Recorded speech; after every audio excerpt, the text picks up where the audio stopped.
Surprises किसे नहीं पसंद है। हर कोई चाहता है कि कोई उसकी जिंदगी में ऐसा आए जो उसे अचानक सरप्राइज देकर चौंका दे, बशर्ते वो सरप्राइज मौत ना हो। मेरा मतलब जरा सोचो ना, अब ऐसा सरप्राइज भला कौन चाहेगा जिसमें मौत अचानक आपको आकर धप्पा दे, हाय बूम और पलक झपकते ही आपका खेल खत्म। अरे आपको इतना भी टाइम नहीं मिलेगा कि आप द वॉचर की वीडियोस को लाइक और चैनल को सब्सक्राइब कर सको।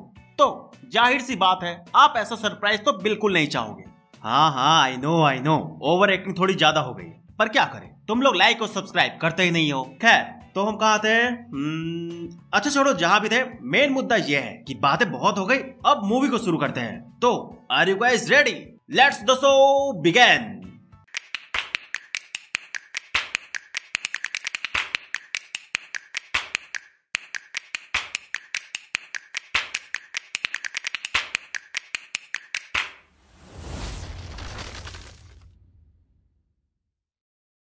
तो ये जो अभी आप सन्नाटा देख रहे हैं, यहाँ थोड़ी देर पहले शांति हुआ करती थी। मतलब यहाँ अभी से बस कुछ सेकंड पहले इस बेचारी के सामने एक धमाका हुआ है, और वो धमाका किसी बॉम्ब के फटने से नहीं बल्कि एक लड़की के फटने से हुआ है।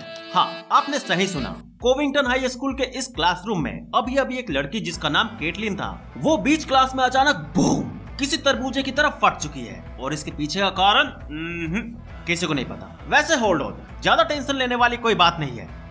मतलब हाँ, मौत होना बड़ी बात तो है, पर अगर बात करें यहाँ की सिचुएशन की, तो सिर्फ लड़कों को छोड़कर केटलिन की मौत का दुख बाकी लोगों को कुछ खास नहीं था। और वो दुख भी इसीलिए था कि अब भड़वों के लाइन मारने के लिए क्लास में एक लड़की कम हो चुकी थी। और रही बात लड़कियों की, तो आप लोग ये बात तो अच्छे से जानते ही होंगे, गर्ल्स हेट देयर कॉम्पिटिटर्स। तो अब आप समझ ही गए होंगे कि मैंने ऐसा क्यों कहा कि टेंशन लेने वाली कोई बात नहीं है। लेकिन हाँ एक बात है, और वो ये कि भले ही केटलिन की मौत से किसी को कुछ खास फर्क ना पड़ा हो, पर इस हादसे से वहाँ मौजूद सभी के मन में कहीं ना कहीं ये बात जरूर बैठ गई थी कि शायद आने वाले वक्त में उनका भी नंबर इस मौत के खेल में लग सकता है। तो अब यहाँ से आगे ये होता है कि हादसे के बाद केटलिन की एक क्लासमेट जिसका नाम मारा रहता है, वो जब वापस घर आती है तब उसे एक अननोन नंबर से मैसेज आता है जिसमें यह लिखा होता है कि वो उसे बहुत वक्त से पसंद करता है, पर आज तक उसकी हिम्मत नहीं हुई उससे ये सब कहने की। पर आज वो चुप नहीं रह सकता, क्योंकि क्या पता कल को कौन कब कहां फट जाए। इस मैसेज को पढ़कर पहले तुम्हारा सरप्राइज होती है कि ये कौन मजनू आ गया जिसे ऐसा सिचुएशन में भी आस की सूझ रही है, पर फिर बाद में उसे भी रियलाइज होता है कि मैसेज करने वाला जो भी है, पर बंदे की बात में पॉइंट तो है। तो बस यहाँ मारा उस बंदे की बातों से इम्प्रेस हो जाती है, जिसके बाद उस लड़के में भी थोड़ी हिम्मत आती है, और वो अगले दिन स्कूल में खुद को मारा से इंट्रोड्यूस करता है और उसे बताता है कि उसका नाम डिलन है। डिलन को देखकर पहले तो मारा अपने डिसीजन को लेकर थोड़ा कंफ्यूज हो जाती है कि वो उसके साथ अपनी बात आगे बढ़ाए या नहीं, क्योंकि डिलन की गिनती उन लड़कों में होती थी जिनका नाम शराफत की लिस्ट में टॉप पर रहता था। पर क्योंकि मारा के दिमाग में भी यही बात चल रही होती है कि आगे वो रहे या ना रहे, तो आखिर में वो अपने नखड़ों को साइड में रखकर डिलन के ऑफर को टाइम पास के लिए ही सही पर एक्सेप्ट कर लेती है। पर हालांकि क्योंकि मारा के लिए ये रिलेशनशिप एक टाइम पास था, तो इस वजह से इनकी शुरुआत कुछ खास नहीं होती। दरअसल पहली डेट पर मारा डिलन को पूरी तरह से इग्नोर करती है और अपने दिमाग से हादसे वाले मोमेंट को निकालने के लिए उल्टे सीधे नशे कर लेती है, जिस वजह से इनकी पहली डेट का अंत एक टॉयलेट में होता है। सालो गंदी सोच, इमेजिन करने से पहले सेंटेंस तो खत्म करने दो। दरअसल यहाँ होता यह है कि ज्यादा नशे की वजह से मारा की तबीयत बिगड़ जाती है, पर यहाँ इससे एक बात अच्छी हो जाती है, और वो ये कि ऐसे सिचुएशन में भी डिलन को अपने साथ देखकर मारा के दिल में भी डिलन के लिए थोड़ी बहुत फीलिंग्स जगना शुरू हो जाती है। और जल्द ही उसकी ये फीलिंग्स उसके लिए तब और बढ़ जाती है जब अगले दिन स्कूल के बेसबॉल मैच के दौरान इनकी क्लास का एक और लड़का केटलिन की तरह ही फट जाता है। क्योंकि इस हादसे के बाद मारा को पूरी तरह से समझ आ जाता है कि अब सच में किसी की भी जिंदगी की कोई गारंटी नहीं है कि कब कौन किस वक्त टपक जाए। तो उसके लिए अच्छा यही रहेगा कि जब तक उसके पास जिंदगी है वो उसे पूरी तरह से जी ले। लेकिन आखिर में बेचारी इस मोमेंट को भी ज्यादा देर एंजॉय नहीं कर पाती, क्योंकि इसके अगले ही दिन इनकी एक और क्लासमेट के ऊपर का टिकट कट जाता है। बेचारी उसका भी हाल बाकी दोनों जैसा ही होता है। पार्टी करते करते अचानक बूम, जिसके बाद अब यहाँ से आगे ये होता है कि क्योंकि ये हादसा लगातार तीसरी बार था, तो यहाँ से कहानी अब एक नया मोड़ ले लेती है। दरअसल ये अचानक हो रही सरप्राइज मौतें पूरे शहर का ध्यान अपनी तरफ खींच लेती है, जिससे मजबूरन गवर्नमेंट को भी इस मामले में इंटरफेयर करना पड़ता है। और क्योंकि वहाँ की लोकल पुलिस इस मामले को सुलझाने में नाकाम रहती है, तो गवर्नमेंट FBI को ये केस हैंड ओवर कर देती है। जिसके बाद एक FBI एजेंट जिसका नाम एजेंट कोल रहता है, वो तुरंत अपनी एक टीम के साथ स्कूल पर नजर रखने पहुंच जाती है। और क्योंकि शहर में ये अफवाह फैली हुई थी कि शायद इस हादसे के पीछे का कारण ड्रग्स भी हो सकता है, तो एजेंट कोल यहाँ अपने इन्वेस्टिगेशन की शुरुआत इसी मुद्दे से करती है। हालांकि भले ही ये बात अंधेरे में तीर चलाने जैसी थी, पर शुरुआत कहीं से तो करनी ही थी, क्योंकि वक्त के साथ साथ हादसों की गिनतियां भी लगातार बढ़ती ही जा रही थी। तो अब यहाँ से आगे ये होता है कि एजेंट कोल स्कूल में आते ही सबसे पहले उन्हें ढूंढना शुरू कर देती है, जो स्कूल में बच्चों को इलीगली ड्रग सप्लाई किया करते थे। पर क्योंकि वो इस जगह से अनजान भी थी, तो वो वक्त बचाने के लिए स्कूल के बच्चों से हेल्प मांगती है। और इत्तेफाक से यहाँ उनकी किस्मत अच्छी रहती है, जो उनकी मुलाकात मारा से हो जाती है, क्योंकि मारा को ये अच्छे से पता था कि स्कूल में ड्रग्स कौन बेचता है, क्योंकि उसने हाल ही में उन लोगों से खरीदा था उस हादसे वाले मोमेंट को भुलाने के लिए।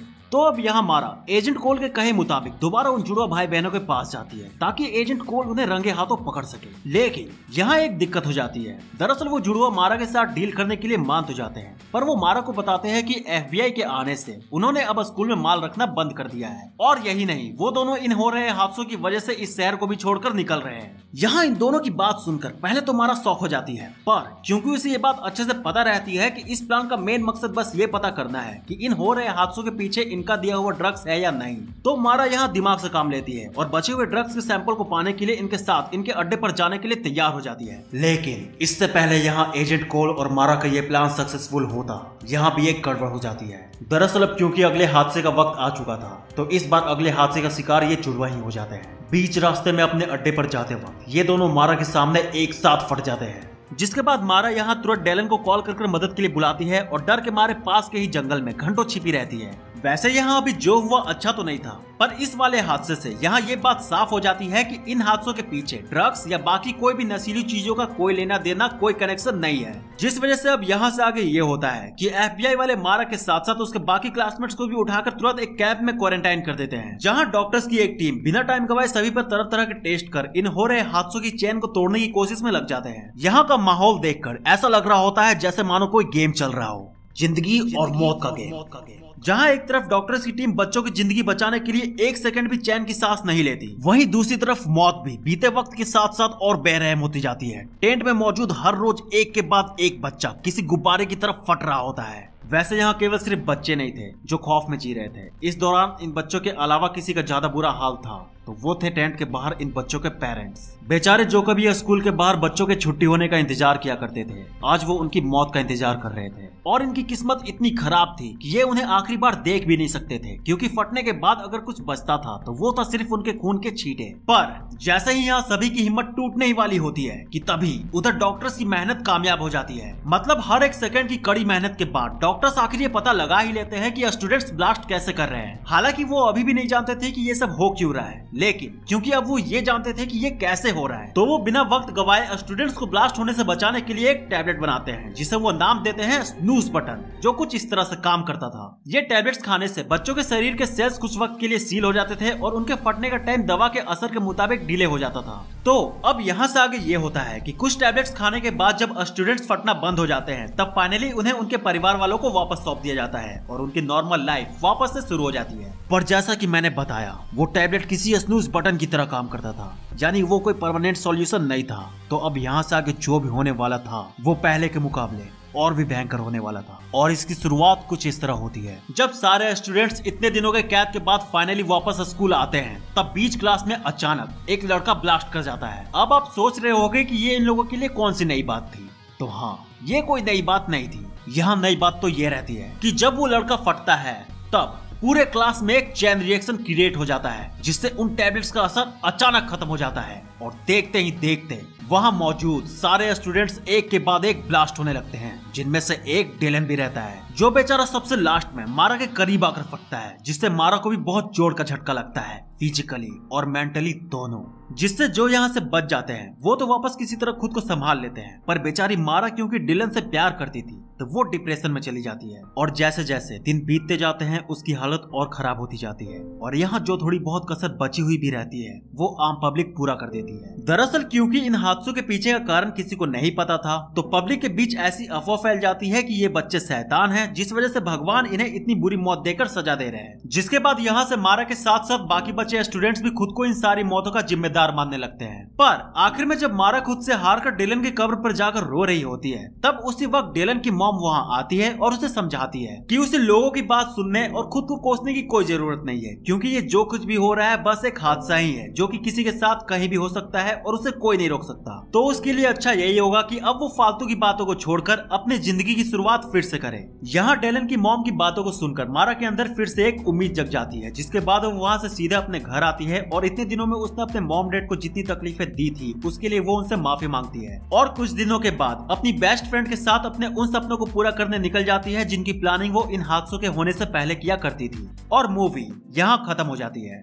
तो यार बस इस वीडियो में इतना ही। वीडियो कैसी लगी कमेंट करके जरूर बताना। और तुम लोग तो इंस्टाग्राम पर मुझे फॉलो करोगे नहीं, भले ही मैं इस वीडियो के डिस्क्रिप्शन में भी उसका लिंक जरूर डालूंगा। खैर इंस्टा पर ना सही, कम से कम मेरे दूसरे चैनल वाचर पैराडाइज को ही सब्सक्राइब कर लो, क्योंकि जल्द ही उस चैनल पर आप लोग के लिए एक सरप्राइज आने वाला है। तो रुके क्यों, हल्ला बोल। बाकी इस तरह की और वीडियोस देखने के लिए चैनल को सब्सक्राइब करके बेल आइकन को प्रेस कर लो। तो मिलते हैं नेक्स्ट वीडियो में, तब तक के लिए बाय। और हाँ, जाते जाते इस वीडियो को लाइक जरूर करते जाना।